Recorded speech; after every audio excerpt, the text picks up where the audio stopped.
साम्राज्य न्यूज, सामान्यांचा असामान्य आवाज।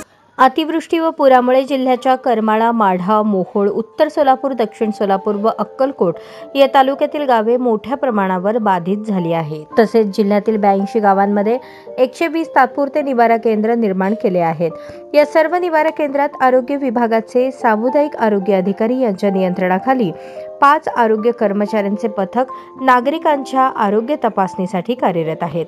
दक्षिण सोलापूर तालुक्यातील पूरग्रस्त भागात जिल्हा प्रशासन व आरोग्य विभागाच्या वतीने निवारा केंद्रांची पाहणी आणि आरोग्य शिबिरांचे आयोजन करण्यात आले। उपकेंद्र हत्तूर येथील श्री सोमेश्वर मंदिरातील निवारा केंद्रास जिल्हा आरोग्य अधिकारी डॉक्टर संतोष नवले यांनी भेट देऊन पूरग्रस्त भागात आरोग्य विभागाच्या वतीने देण्यात येत असलेल्या आरोग्य सुविधांची पाहणी केली। प्राथमिक आरोग्य केंद्र होडगी अंतर्गत मद्रे उपकेंद्रातील सिंदखेड गावस पूर परिस्थिती निर्माण झाल्याने नागरिकांना मद्रे, आनंदनगर तांडा, आहेरवाडी, कोनापुरे शाळा, बंकलगी जिल्हा परिषद शाळा येथे निवारा केंद्रात सुरक्षित ठेवण्यात आले।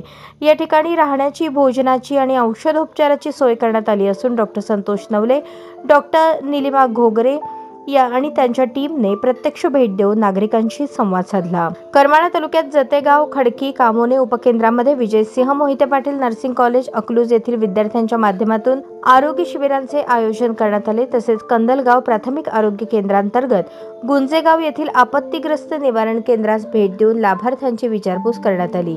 जिल्हा प्रशासन व आरोग्य विभागाच्या समन्वयातून पूरग्रस्त नागरिकांसाठी निवारा, आरोग्य सेवा, आवश्यक सुविधा तत्परतेने उपलब्ध करून दिल्या जात असून पूरग्रस्त बाधित गावांमध्ये कोणत्याही प्रकारचे साथीचे आजार पसरणार नाहीत या अनुषंगाने आरोग्य विभाग दक्षता घेत आहे।